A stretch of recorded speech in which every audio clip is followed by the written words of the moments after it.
নেককারদের সঙ্গে ইখতিয়ার করার কারণে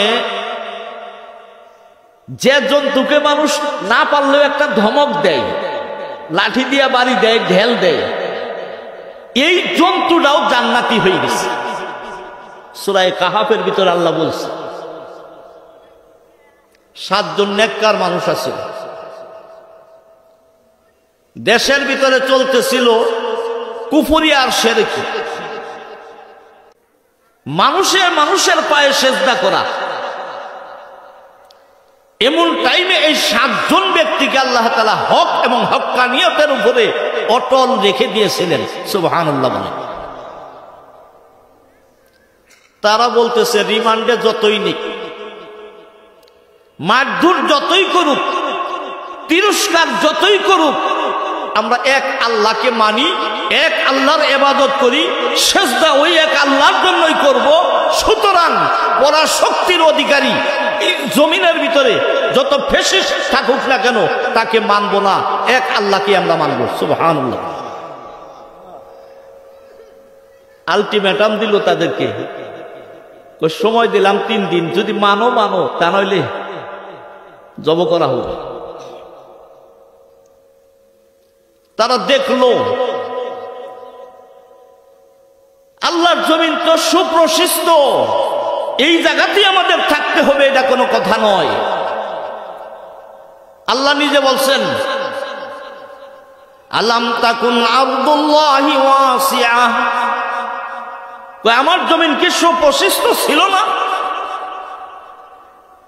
তুমি এখানে থাকিয়া আমার দিন পালন করতে পারো না, যেখানে গিয়া পালন করতে পারো সেই দিকে চলে যাও। এরই নাম বলা হয় হিজরত।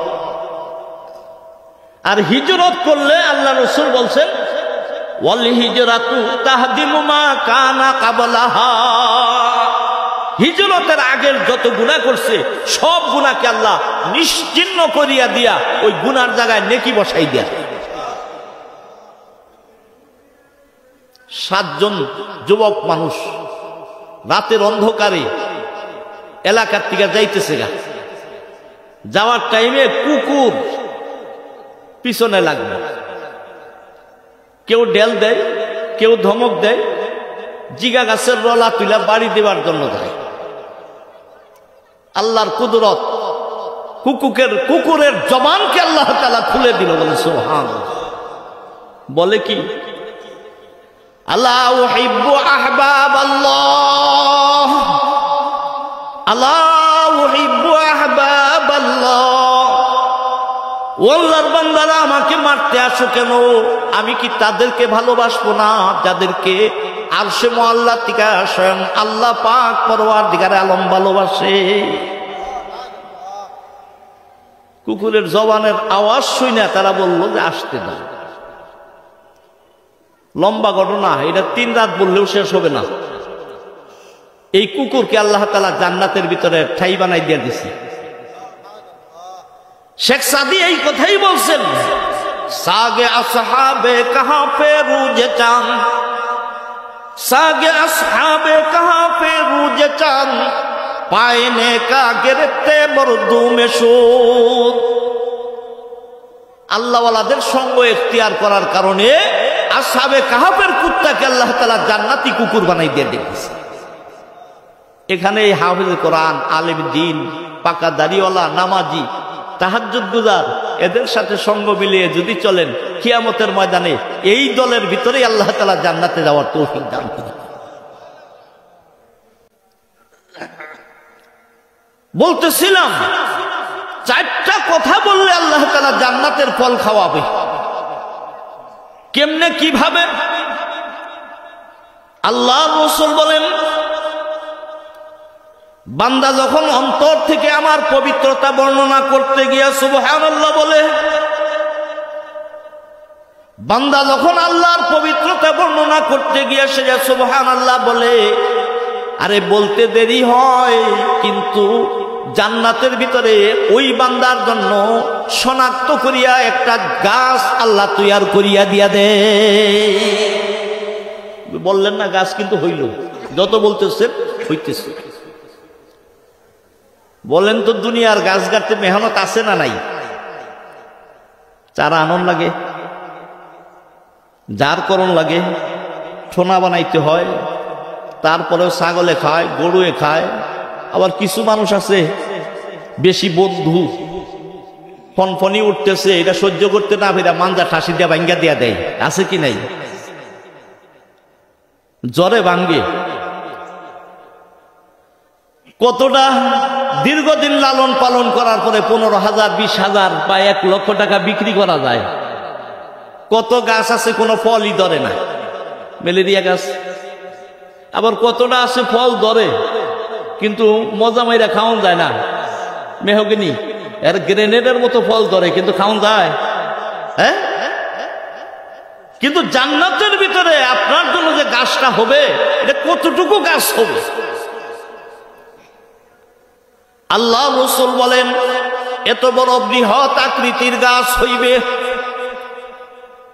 পাতা হইবে, ফল হইবে, ফুল হইবে। কি পরিমাণ বড় হইবে এটা বুঝানোর জন্য আল্লাহ রাসূল, ওই যুগের ভিতরে হুন্ডা ছিল না, রকেট ছিল না, তেজস্ব যানবাহন ছিল ওই যুগের ভিতরে ঘোড়া। আল্লাহ রাসূল ঘোড়া দিয়া বুঝাইছেন, তেজি একটা ঘোড়া নিয়ে যদি কেউ ওই গাছের ছায়ার শুরু থেকে দৌড়ানো আরম্ভ করে, আরে 1 দিন নয়, 2 দিন নয়, 1-2 মাস নয়, আল্লাহর হাবিব বলেন, এক হাদিসের ভিতরে আছে 500 বছর দৌড়াবে, তারপরেও গাছের ছায়া শেষ হবে না। আল্লাহ, এত বড় গাছ। দুনিয়ার গাছের ফল তো এক এক রকমের এক একটা, কিন্তু জান্নাতের এই গাছের ভিতরে ফল থাকবে। কি থাকবে? ফল থাকবে। কি মানের ফল? দুনিয়ার ভিতরে সবচেয়ে উন্নত মানের 100 রকমের ফল যদি একত্রিত করা হয়, কয়টা? 100 রকমের ফল যদি একত্রিত করা হয়, এই জায়গার ভিতরে যে মজা না হবে। আল্লাহর হাবিব বলেন, জান্নাতের ভিতরে সবচেয়ে নিম্নমানের ফলের ভিতরে দুনিয়ার উৎকৃষ্ট 100 প্রকারের ফলের চাইতেও বেশি মজা হইবে। খাওয়ার ইচ্ছা হয় কিনা বলেন? আছে ইচ্ছা? এই কার কার ইচ্ছা আছে একটু আল্লাহরে দেখাই? জান্নাতের ফল খাওয়ার ইচ্ছা আছে? হাত সোজা করেন, জোরে বলেন না আমিন। আরো জোরে বলেন আমিন। নামান। দুনিয়ার ভিতরে উন্নত ফলগুলার ভিতরে 2-1টার বিশ্লেষণে একটু আগাই। খেজুর আছে না? খেজুর এটা উন্নত মানের ফল। আমরা তো 200-100 টাকা 500 টাকা কেজি কিনি। মদিনার ভিতরে এক প্রকারের খেজুর হয়, ওইখানে যে দাম বাংলাদেশের টাকার সাথে হিসাব করলে 4,000 টাকা কেজির উপরে পেয়ে যায়। কয় হাজার? 4,000 টাকা কেজির উপরে পড়ে। খেজুরের একটা ইতিহাস আছে, মোল্লা জামি রহমতুল্লাহি আলাইহি শাওয়াহিদুন নবুওয়াতের ভিতরে আনছে। বড়ই পোড়া খাইছেন আপনারা?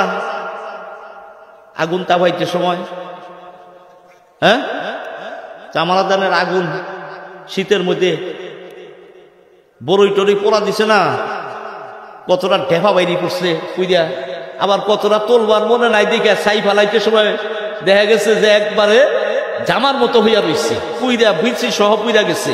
হয় না এরকম? খেজুর একটা এরকম আবু জাহাল পুড়ছিল,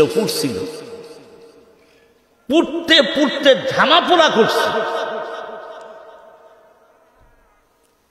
পরীক্ষা নিরীক্ষা করার জন্য, টেস্ট করার জন্য এক লোক দিয়া পাঠাই দিছে মুহাম্মদুর রাসূলুল্লাহর হাতে। কয় যে এই খেজুরটা যদি তুমি মাটিতে গাইডা দাও, যদি গাছ জ্বালায় তাহলে বিশ্বাস করবো তুমি সত্য নবী।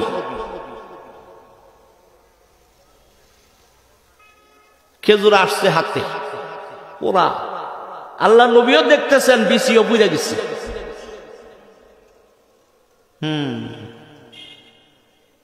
কিন্তু কার হাতে গেছে? জোরে বলেন না।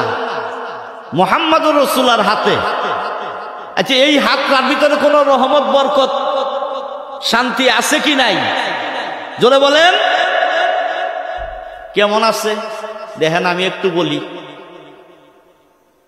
সমস্ত নবীদের ভিতর থেকে ওনাকেই আল্লাহ তাআলা একমাত্র ডাইকা কাছে নিছিলেন।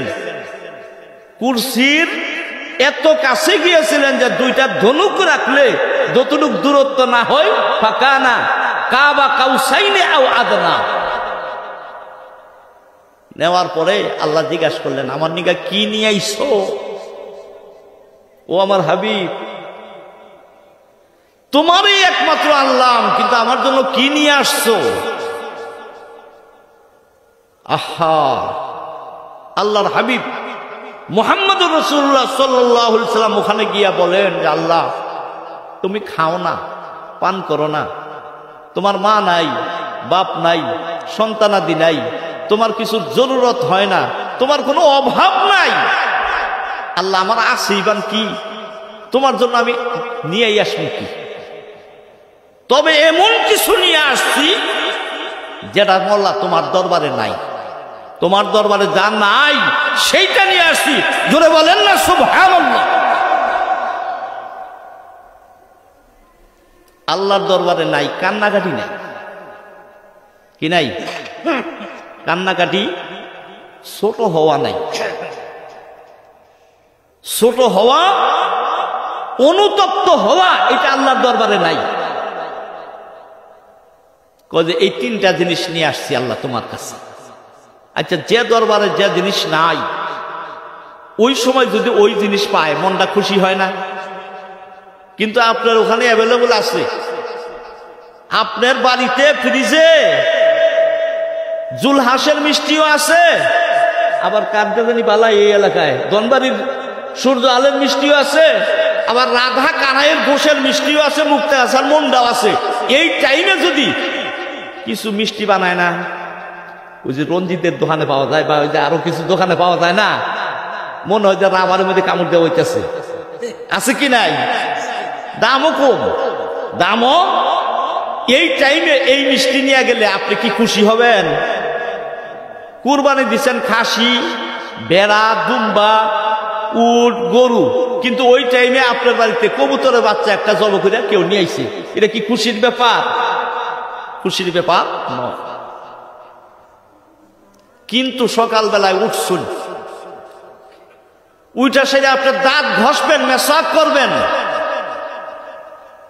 মানুষের ভিতরে কথাবার্তা বলতে হবে, যাইতে হবে, মেসাক নাই। এই টাইমে যদি কেউ একটা নিমের মেসাক আপনাকে দেয়, খুশি হবেন কিনা? জোরে বলেন, খুশি হবেন কিনা? খুশি না? যদি অবশ্য সামান্য একটা নিম গাছের ডাল, কিন্তু এটার ব্যাপার আছে কিছু। নামাজ পড়ি না আমরা, ওযুর সাথে যদি মেসাক করে নামাজ পড়ি, এক হাদিসে আছে 25 গুণ সওয়াব বেশি আল্লাহ দিবে, আরেক হাদিসে আছে 27 গুণ সওয়াব বেশি হবে। ইমাম বাইহাকি আরেকটা হাদিস আনছেন যে মেসাকওয়ালা ওযু দ্বারা নামাজ পড়লে এক রাকাতে 400 রাকাতের সওয়াব আল্লাহ তাআলা তাকে দান করে দেন। জিবরাইল আমিন রাসূলের 23 বছরের নবুয়তের জিন্দেগিতে 24,000 বার রাসূলের কাছে আসছিলেন, কিন্তু রাসূল বলেন, কুল্লামা জাআনি জিবরিল আলাইহিস সালাম আমারানি বিসওয়াক, যতবার জিবরাইল আইছে আমাকে বলছে যে মেসাক বেশি করে করবে। সুবহানাল্লাহ।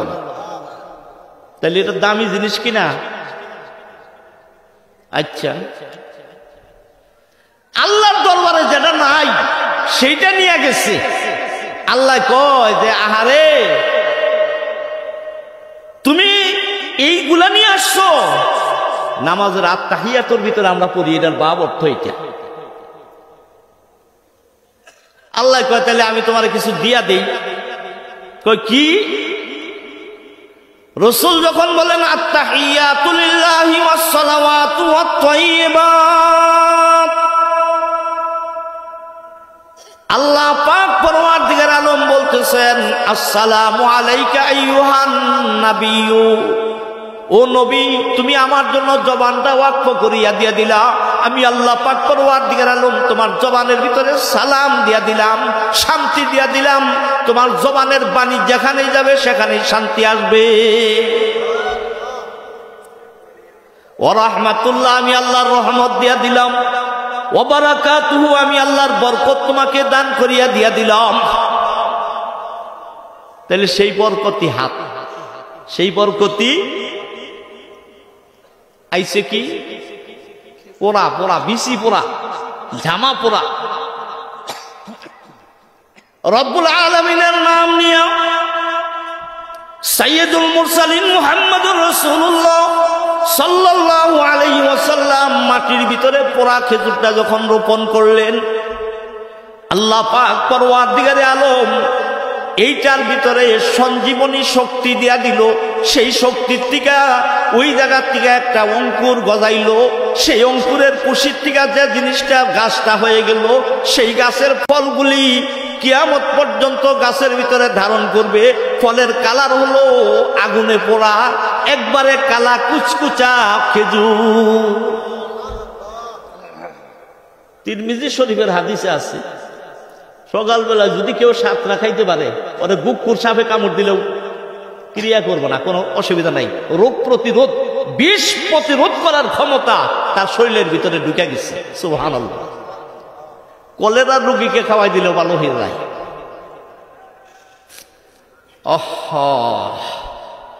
আবু জেহেল কয় যে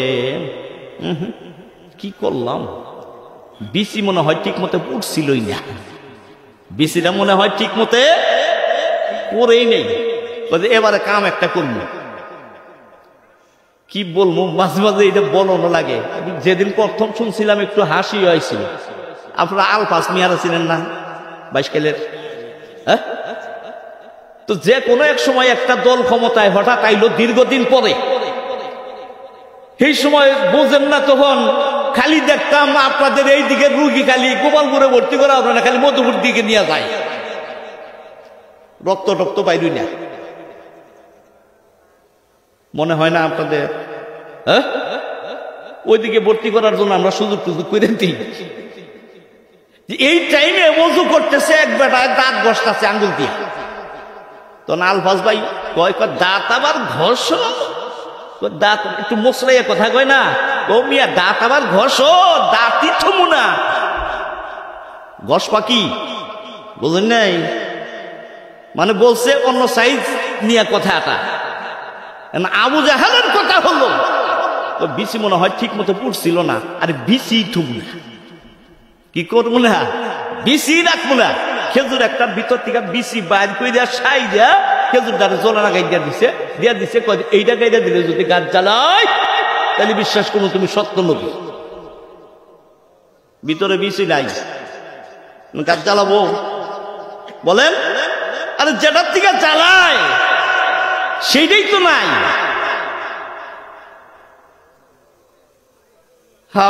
হাত রাখি, জোরে বলেন। বরকতি কে দিয়েছে? বরকত আল্লাহ। এই হাত দিয়ে ওই বিসি ভিতরে নাই, এইটা যাই না সেইটাও মাটির ভিতরে মুহাম্মদুর রাসূলুল্লাহ খেজুরটা যখন পুঁতে রাখলেন, এর ভিতর থেকে আল্লাহ তাআলা অঙ্কুর গজায়ে তুলে দিয়েছে। এটা তো ঘুমের সুবহানাল্লাহ হইল। যদি জোরে বলেন, একটু আওয়াজটা জোরে দূর দূরান্তে যায়, হ্যাঁ, তাইলে আশেপাশের মানুষগুলো বুঝতে পারবে যে না, এনেও একেবারে কম নাই। ঠিক আছে কিনা? হ্যাঁ, জোরে বলেন না সুবহানাল্লাহ। হ্যাঁ, আল্লাহ জবান দিছে, বন্ধ করার মালিক আল্লাহ। সেই আল্লাহর পবিত্রতা বর্ণনা করতে গিয়া সুবহানাল্লাহ বলে হয় কি জানেন? সুবহানাল্লাহ মানে আল্লাহ পবিত্র। আপনি আল্লাহ পবিত্র, এটা যদি দুনিয়ার মাখলুক কেউ না বলে, তারপরেও আল্লাহ পবিত্র। কিন্তু আমি আপনি সুবহানাল্লাহ বলার দ্বারা মুখের ভিতরে যা আসে তাই বলি, কত উপহাস করি, ঠাট্টা করি, বিদ্রুপ করি, গীবত, শিকায়েত, মিথ্যা, নানান ধরনের কথা দ্বারা মুখটা অপবিত্র হয়। কিন্তু সুবহানাল্লাহ রেপ দিয়া মুখের ভিতরে যখন ঘষা দেওয়া হয়, আল্লাহ বলেন যে আমার সুবহানাল্লাহ দ্বারা বান্দা তোর অন্তর এবং মুখটাকে আমি আল্লাহ পাক বানাই দিই।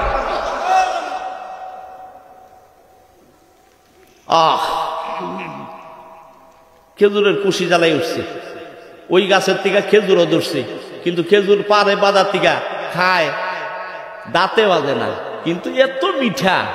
খোদার রহমতে আমিও বাগানের ভিতরে যে ওই খেজুর কিনে আনছিলাম, আমি নিজেও খাইছি, ভিতরে ফাঁকা কিন্তু খুব মিষ্টি, বিচি নাই। তাহলে মুহাম্মদুর রাসূলুল্লাহকে আটকানোর জন্য চেষ্টা করছে কিনা বলেন? পারছে?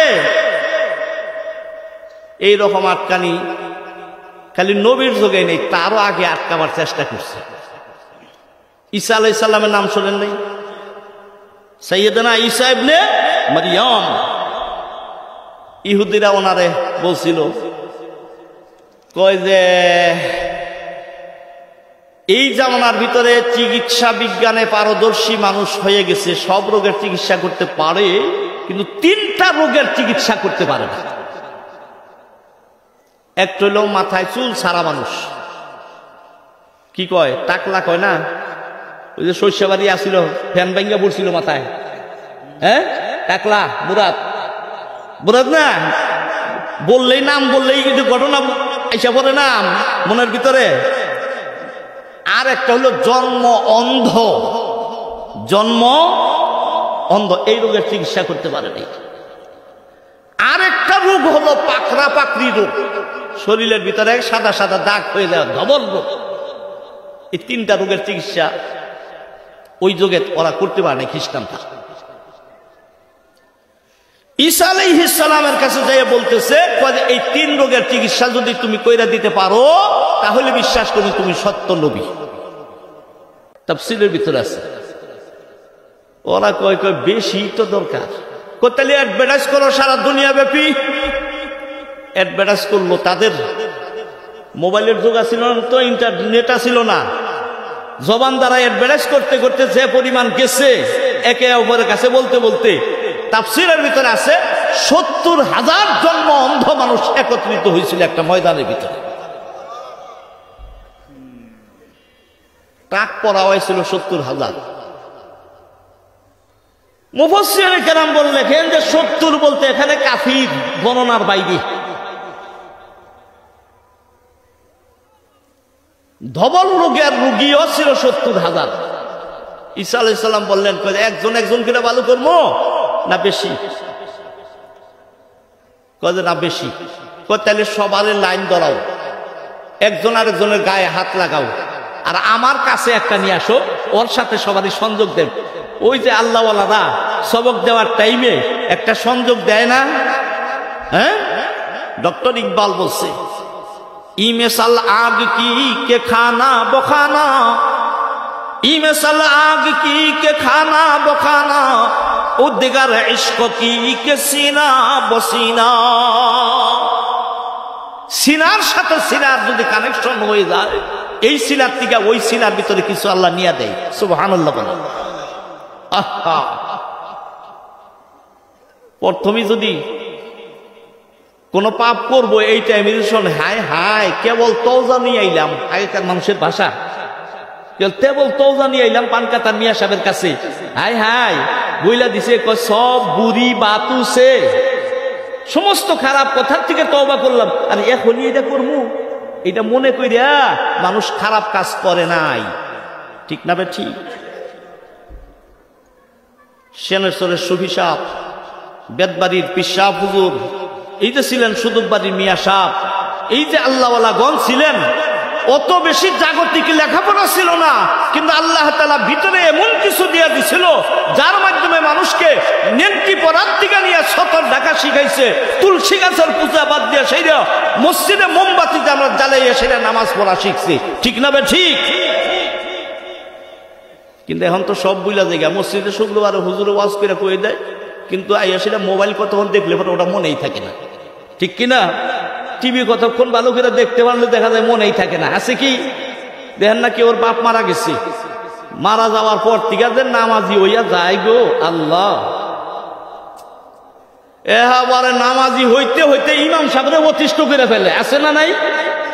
এর তাহাজ্জুদের আগ দিয়ে যে দেখাদেখি করা শুরু করে, কয়েকদিন শোকের ভিতরে দাড়ি মোছ কাটে কুটে না, একটু হোমরা সোমরা দইরা থাকে, আবার টিভি টুবি একটু দেখা টিকে সাইরা ভালো করে সেলুনে যাইয়া সেপ সুপ কইরা পরে দেখা যায় ওই আগে যা ছিল তাই।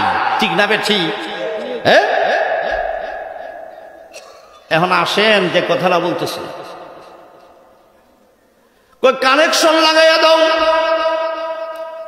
সাইয়েদনা ঈসা ইবনে মারইয়াম আলাইহিস সালাম প্রথম নম্বরে অন্ধ ব্যক্তিকে চোখের উপর দেয়া যখন নাকি এরকম ভাবে হাতটা বুলাইয়া দিয়া দিলেন, হাত বুলানোর সাথে সাথে তার চক্ষু তো ভালোই হলো, সাথে সাথে যত মানুষ তার সাথে কানেকশন লাগাইছিল ওই ময়দানের ভিতরে 1-2 জন নয়, 70,000 জন্ম অন্ধ মানুষ ছিল। প্রত্যেকটা মানুষ চক্ষুষ্মান হয়ে সেরা আল্লাহর শুকরিয়া আদায় করতে করতে ময়দানের দিকে চলে যায়।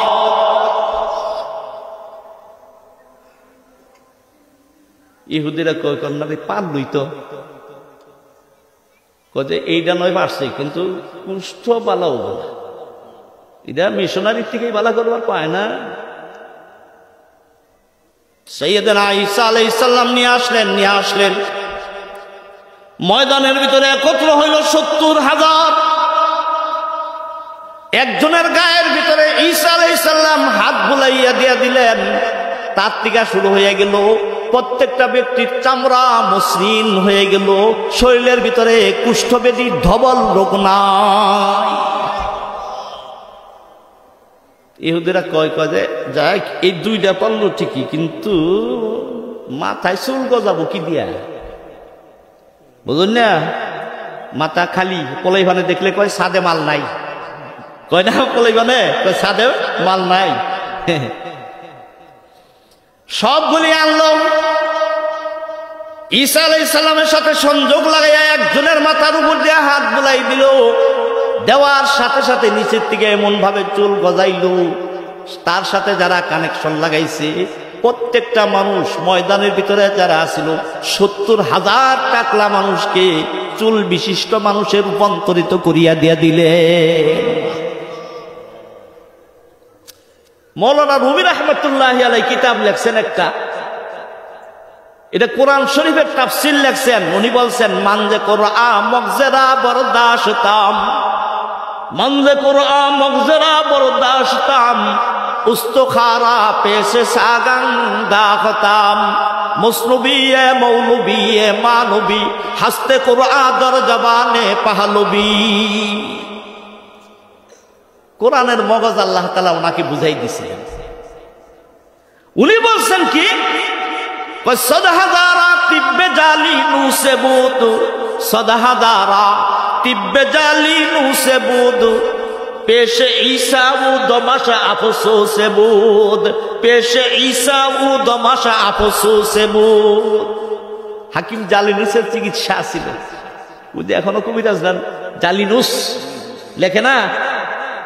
আবু আলী ইবনে সিলা, ফিসাগোটস, ইউসাগোটস, আরস্তাতালিস, লোকমান হাকিম আলাইহিস সালাম, তাদের যত চিকিৎসা ছিল, কিন্তু এই চিকিৎসা ঈসা আলাইহিস সালামের ফুয়ের সামনে আফসোস করত যে এই ফুয়ের দ্বারা যেটা ভালো হয় অন্য কোনো চিকিৎসার দ্বারা ভালো হয় না। ঠিক না বে ঠিক? কি বুঝাইব কথা, এইদিকে আসতেছে 2-1টা বলি। ইহুদিরা কয় যে এর মধ্যে জাদু খাইটা গেছে, আমাদের চোখের ভিতরেও লাখ বেলকি লাখ লেগে গেছে, সুতরাং এমন জায়গায় নিয়ে দিমু ওখানে জাদু খাটবো না। কয় সেটা কি? কয় মাটির মধ্যে চিটাঙ্গেরা কয় অ্যাঙ্গেলে মাঠ দিয়ে দেখবো, কি অ্যাঙ্গেলে মাঠ দিয়ে দেখবো।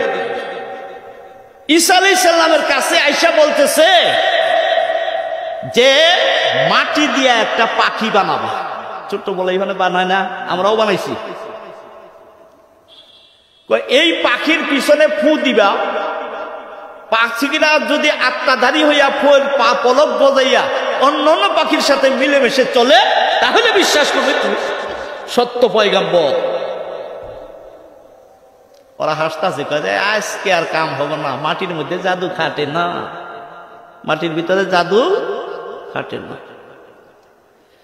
সাইয়েদনা ঈসা ইবনে মারইয়াম আলাইহিস সালাম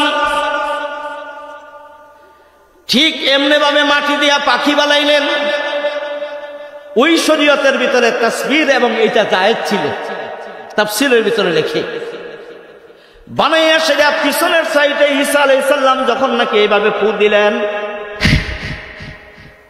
ফুল জ্বালাইলো, পলক বা হইল, একেবারে এইভাবে নাড়ানি দিয়া কিচির মিচির করতে করতে একবারে ডাইলে যাইয়া বইয়া একবারে খেজুর খাওয়ানো শুরু করলো অন্যান্য পাখির সাথে। সুবহানাল্লাহ বলেন, জোরে বলেন না আল্লাহু আকবার। পারে না কি আল্লাহ? আল্লাহ বলছেন ইন্নামা আমরুহু ইযা আরাদা শাইআন আন ইয়াকুলা লাহু কুন ফায়াকুন। আল্লাহ যখন বলে হও তখনই কি হয়ে যায়। কয় যে পাখি বানাই ফেললো, কয় আটকানি সামনে দিমু, একেবারে চিংড়ি আটকানি দিব, এটা আর খুলতে পারবো না। ইহুদিরা কয় ঈসা আলাইহিস সালাম কয় কি? কয় কিচ্ছু না, এরা মরা মানুষ কবরের থেকে যদি তুইলা দিতে পারো তাহলে বিশ্বাস করবো তুমি সত্য নও। ঈসা আলাইহিস সালাম কয় তাহলে কোন মরাটা তুইলা দিব? ওই ইহুদিদের নেতাদের ভিতরে একজন আছিল, তার নাতি মারা গেছে। কয় যদি উঠাবারি পায় তাহলে তো কাম হইল রে, আমার নাতিটা পয়সা গেল। নাতির কবরের কাছে নিয়ে হাইরা বলছে কয় এই মরাটা উঠাই দাও। আপনারা বুঝতেছেন? হ্যাঁ, ঈসা আলাইহিস সালাম কবরটার কাছে গেলে পিছনে অনেক ইহুদি এবং ঈসা আলাইহিস সালামের হাওয়ারিরাও আছে, যাই সেটা চোখটা বন্ধ করলেন, বন্ধ করে সেটা একটা ডাক দিলেন, কি? ইয়া আইয়াতুহাল ইযামুল বালিয়া উখরুজি ফাইন্নী দাউতুকা বিইসমিল্লাহিল আযম আনা ঈসা ইবনে মারইয়াম। তাফসীরে দেবাদত বললাম, কবরের কাছে যেয়ে বললো এই কে মরছো এখানে? কইছা গইলা দুঃস্ব হয়ে গেছো, আমি ঈসা ইবনে মারইয়াম আল্লাহর ইসমে আজম দিয়া তোমারে ডাকতেছি, তুমি লাভ দিয়ে উঠা পড়ো। পারবে? পারবে না? মুফাসসিরিনে কেরামগণ লেখেন সাইয়েদনা ঈসা ইবনে মারইয়াম আলাইহিস সালাম যখন নাকি ডাক দিলেন, ডাকটা দেওয়ার সঙ্গে সঙ্গে কবরের তিগায় এমন জোরে ঠেলা দিয়া উঠলেন, ধাওয়াত গুলি এক একটা বিক্ষিপ্ত এক একদিকে পড়ে গেল। ওই ব্যক্তি উঠিয়া সারিয়া বলতেছেন আকামাতিল কিয়ামা। কিয়ামত হয়েছে কিনা? ঈসা আলাইহিস সালাম কয় লা, কিয়ামতের দেরি আছে। বল দাউতুকা বিসমিল্লাহিল আযম, আল্লাহর ইসমে আযম দিয়ে তোমাকে ডাক দিছি।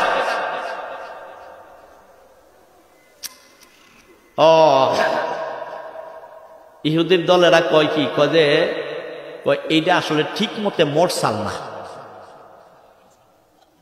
বলেন তো কেমন বদমাইশের বদমাইশ! বলে এটা ঠিক মতে মরছিলই না, সুপ্ত ভাবে ভিতরে প্রাণ আটকে ছিল। কাউন্টার দিয়ে আরেকজনে বলতেছে এতদিন ওঠে নাই কেন? কয় এতদিন সাহস পায় নাই, একা একা দুর্বল আছিল তো, কিন্তু আজকে আমরা কাছে আসছি, আমাদের কোলাহল শুই না, ওর সাহস বাইরে গেছে, এখন আর ঠিক থাকে নাই, লাভ দিয়ে উঠে পড়ছে। এই কথা যখন বলল, সাইয়েদনা ঈসা আলাইহিস সালাম বললেন কয় মিয়া যেমনে উঠছো অমনি আবার নিচে যাও, এখন দেখাবো সুপ্তভাবে প্রাণ আছে কিনা। লোকটাই বলতে পারে, বলতেছে কয় আমি মরতে পারি, কিন্তু শর্ত হইলো আমার জানি সাকরাতুল মউত দ্বিতীয়বার না হয়। আপনি এটা আল্লাহর কাছে দোয়া করেন, তারপরে আমি মরব। সাইয়েদনা ঈসা আলাইহিস সালাম দোয়া করলেন। দোয়া করার টাইমে এই কথাটা বললেন যে আল্লাহ ওর সাকরাতুল মউতের থেকে হেফাজত করো। এই জায়গার ভিতরে একটা জানার জিনিস আছে না, সাকরাতুল মউতের আযাবের থেকে বাঁচার দরকার আছে না নাই? জোরে বলেন আছে কি নাই? আমি একটা নাম করব, এই নাম যদি কেউ মুখে, কলবে, দেমাগে রাখতে পারে, সহিহ বুখারী শরীফের হাসিয়ার ভিতরে আছে লেখা, হাসিয়ার ভিতরে বুখারী শরীফের ব্যাখ্যা, এই নামটা যদি কোনো ব্যক্তি রাখে এইভাবে, ওর মৃত্যুর টাইমে ইমানি মৃত্যু হবেই, এবং সাকরাতুল মউতের আযাববিহীন বাচ্চায় মায়ের স্তন চুষতে চুষতে ঘুমায় না, এই ঘুমাইতে সময় ঘুম যখন আসা যায় মুখের থেকে ছাইরা যায় না, মাথার স্তনের মাথা যেরকম কোনো কষ্ট হয় না, ঠিক এমন ভাবে আল্লাহ তাআলা বিনা কষ্টে এই ব্যক্তিকে আল্লাহ তাআলা মৃত্যু দান করবে। তাতে জানবার কি ইচ্ছুক আছো? বলবো না মেহনত করে নিবেন? যদি বলুন তাহলে বইলা দিব, আর যদি করেন না মেহনত করে নিব।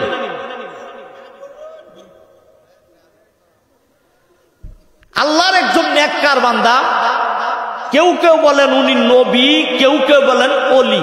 তবে ওলি যে আছে এর ভিতরে কোনো সন্দেহ নাই। ওনার নাম, ওনার উপনাম, ওনার বাপের নাম, ওনার উপাধি কোন ব্যক্তি যদি মহব্বত করিয়া ব্রেনের ভিতরে কণ্ঠস্থ রাখে, কলবের ভিতরে মহব্বত রাখে, আল্লাহ তাআলা তাকে সাকরাতুল মউত বিহীন আল্লাহ তাআলা তাকে ঈমানি মৃত্যু দান করে দিয়ে দেন। গ্রাম বাংলায় তারে বলে খোয়াস খিজির। গ্রামের মাসে কি কয়? খোয়াস খিজির। কিন্তু ওনার নাম হইল বালিয়া। উচ্চারণ করেন জবানে, বালিয়া। কেউ কেউ বলেন বিলিয়া। এই উপরে জবর আর নিচে জের, এইটা বেশ কম। ইবনে মালকান, ইবনে মালকান, বাপের নাম ছিল মালকান। কুনিয়ত ছিল, উপনাম ছিল আবুল আব্বাস। আবুল আব্বাস। উপাধি ছিল খিজির, খাজির, খাজরু। তিন ভাবে পড়া যায়, খিজির, খাজির, খাজরু। এই কয়টা নাম যদি কেউ মুখস্থ রাখে, রাখলে পরে আল্লাহ তাআলা তাকে সাকরাতুল মউতের শাস্তির থেকে হেফাজত করিয়া ঈমানি মৃত্যু নসিব করব। সুবহানাল্লাহ বলেন। বিশ্বাস হয়?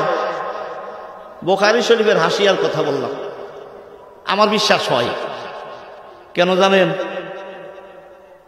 ওই যে বলতেছিলাম না 7 জন যুবকের কথা, এই যুবকের নাম নিয়ে যত রাত্রে, যত গভীরে, যত ভয়ের জায়গায় যাবেন, আল্লাহ তাআলা তাকে এই 7 জনের নামের উসিলায় হেফাজত করে। আমি নিজেও পরীক্ষিত, বহু দেখছি। সুবহানাল্লাহ বলেন। চর এলাকা, টাঙ্গাইলের পশ্চিমে চর এলাকা, হোগরা ইউনিয়ন। হোগরা ইউনিয়ন। এইখানে পুলিশের একজন অফিসার আছিল, এসি আকরাম। এসি আকরাম ঢাকাতে থাকতো। বহু পুরস্কার শেখ হাসিনার থেকেও পাইছে, খালেদা জিয়ার কাছ থেকেও পাইছে, ভালো আছিল। কিন্তু ওই এলাকার মানুষ ঢাকাতে গিয়ে কোনো বিপদে আপদে বললে, এমনকি রিক্সাওয়ালা যারা, ওরাও বিপদ আপদে বা কোনো কিছু বললে তখন বলতো, আমরা কিন্তু এসি আকরাম সাহেবের লোক, আমরা এসি আকরাম সাহেবের বাড়ির কাছে আমি থাকি।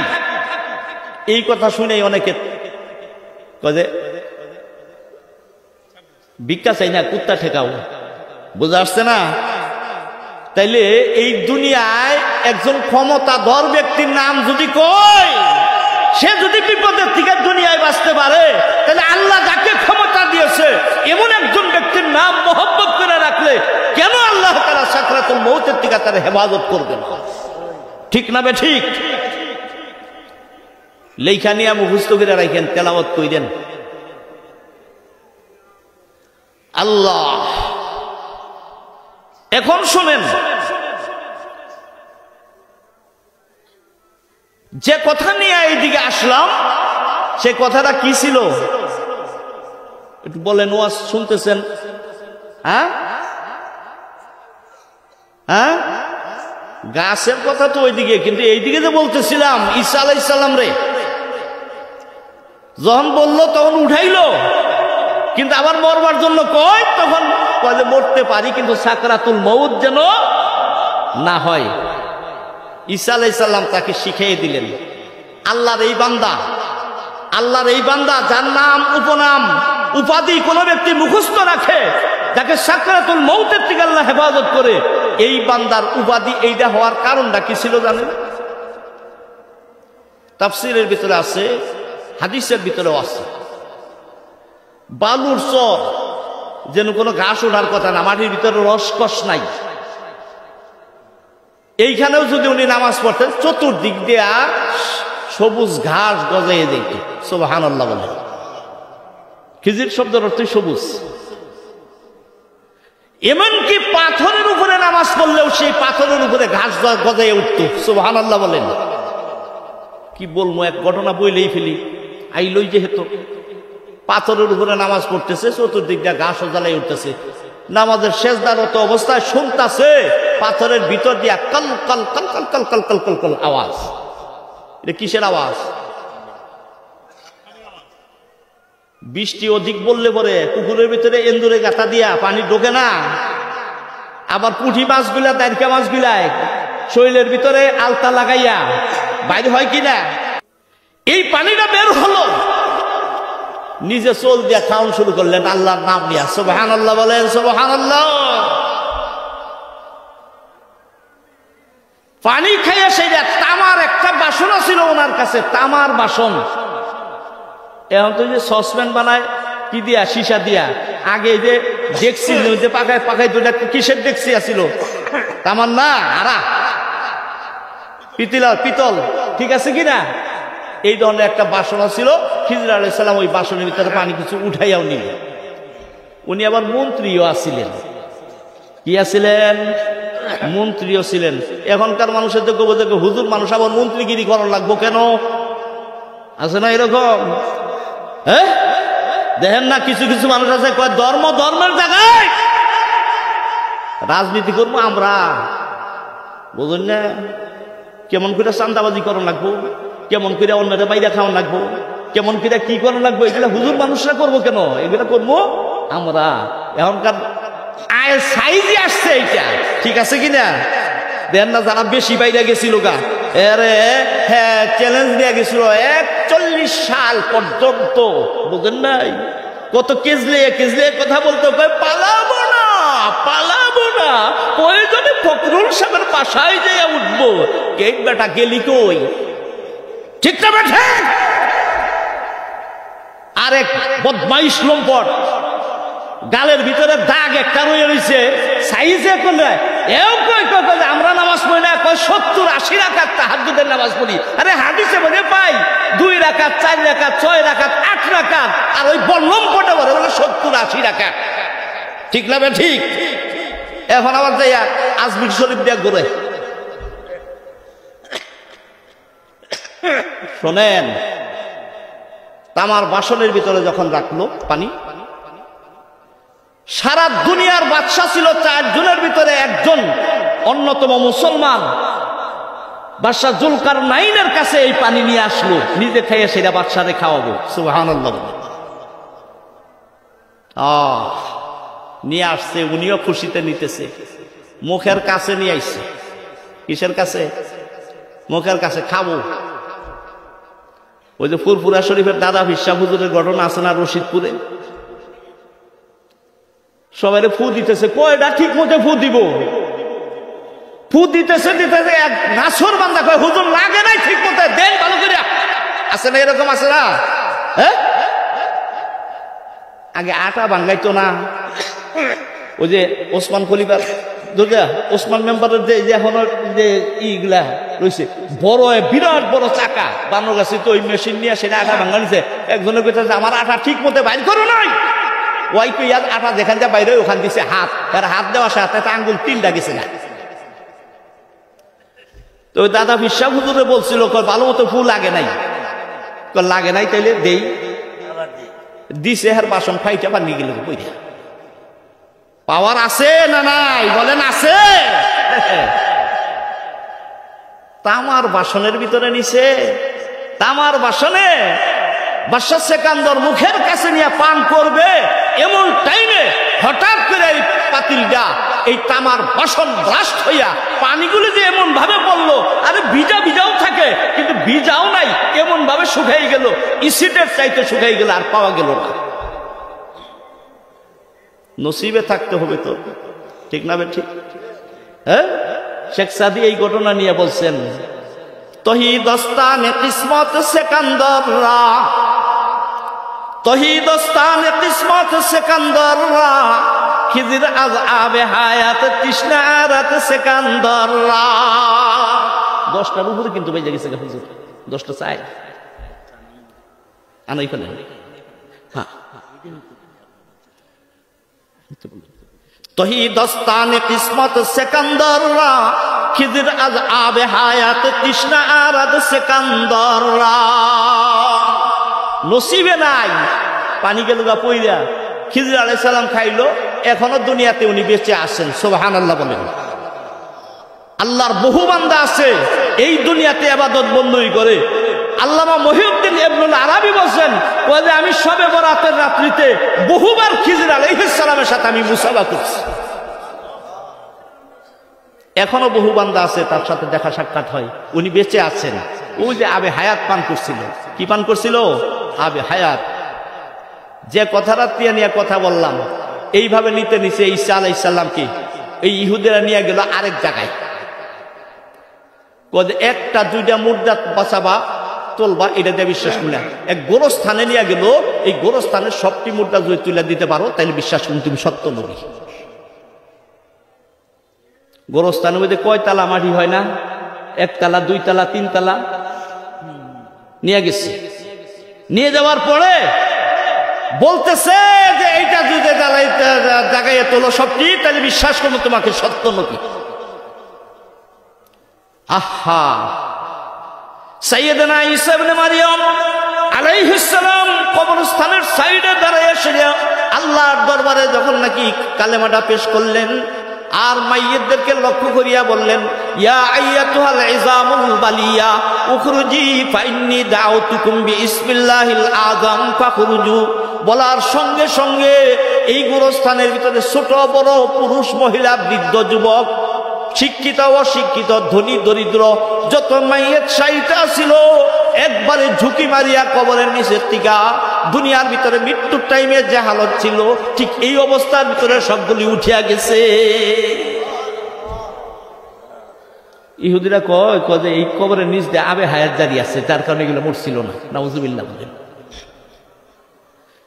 তাফসীরের ভিতরে আছে এই লোকগুলা দুনিয়াতে বেঁচে আসছিল আবার বিয়া শাদী করছিল আবার ওদের দুনিয়া থেকে পুনরুজ্জীবন আল্লাহ তাআলা দান করছিল কিন্তু ওদের ভিতরে নিদর্শন কি ছিল আলাইহিম আসরুল মউত মৃত্যুর নমুনা তাদের ভিতরে ছিল সেটা ফ্যাকাশু কালার হতে পারে আমেরিকা এই কানাডা এবং ওই যে অস্ট্রেলিয়া দেশের মানুষগুলা ওই যে দুধের মতো সাদা সাদা দেখা যায় না হতেও পারে তাদের বংশধর অস্বাভাবিক কোনো কিছু এখন কইতাছে কয় সবই তো পারলো রে এক জায়গায় নিয়ে দিব যেন কোনো কবরও নাই মানুষও নাই ডাকবো উঠবো না বুঝলি আমার কথা নিয়ে গেছে বড় একটা পাহাড় এই পাহাড়ের ভিতরে বিরাট বড় একটা টিলা এই টিলার উপরে এনতিকা তোলা কেউ জানে না যে কবর আসছে কিন্তু কে জানে জোরে বলেন আরো জোরে বলেন ডাক তো দিছি ঈসা আলাইহিস সালাম ওই আগের মতো যেটি বললাম ওটি দিয়াই খালি জহি পারণ শুরু হলো পাহাড় ঝাঁকি পারতে পারতে পারতে পারতে পারতে এই বড় টিলা এটা ফাঁক ধরলো সুবহানাল্লাহ বলল ফাঁক ধরার পরে মানুষ যে একটা উঠলো ও বাবা দেখে সবাই বেহুশ করে ইডা আবার কি উঠলো হ্যাঁ 300-400 গজ করে লম্বা মানুষ হয়েছে আদম আলাইহিস সালাম তো 60 গজ লম্বা ছিল কিন্তু তার পরবর্তীতে তার জেনারেশন পুত্রের পুত্র তাদের ভিতরে কতটা খেজুর গাছ তাল গাছের মতো লম্বা লম্বা থাকতো কোরআন শরীফে আল্লাহ বলছে সাখখারাহা আলাইহিম সাবআ লায়ালিন ওয়া সামানিয়াতা আইয়াম 7 দিন 8 রাত ব্যাপী ঝড় তুফানে এই জাতিকে আশ্রাইয়া ধুসরাইয়া মাইরা কাআন্নাহুম আজাজু নাখলিন খাবিয়া খেজুর গাছের কইরা থাকে না উল্টা থাকে ঠিক এই রকম তাল গাছের মতো কইরা ছিল ওই জাতি যে বেটা উঠলো ঈসা আলাইহিস সালাম দেখা হয় না প্রথমে জিজ্ঞাসা করতেছে মানান্তা আপনি কে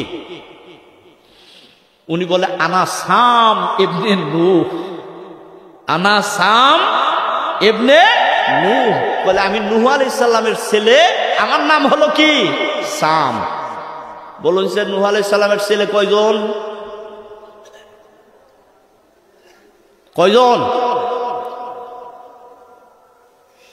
খালি বঙ্গবন্ধুর পুত্র কয়টা এটা জানলাই নূহ নবীর ছেলে কয়জন এটা জানার দরকার আছে না জাতির পিতা না হইলেও জাতির পিতা কোন ঠিক না বে ঠিক হ্যাঁ? আর নূহ আলাইহিস সালাম দ্বিতীয় আদম বলা হয়। এই দুনিয়ার বংশধরই তার থেকে অন্য কারো থেকে একটা বংশধর হয় না। 950 বছর ওয়াজ করছিল। কত বছর? আলফা সানাতিন। কোরআনের ভাষায় আল্লাহ বলছে আলফা সানাতিন ইল্লা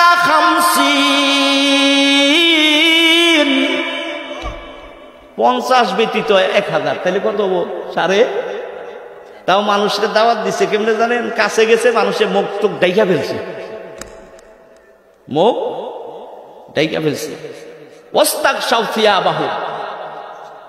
তারপরেও নূহ নবী দাওয়াত দিছে, কথা কানে যায় দেখে ওয়াজআলু আসাবিয়াহুম ফি আযানিহিম, কানের ভিতরে আঙ্গুল ঢুকাই দিছে।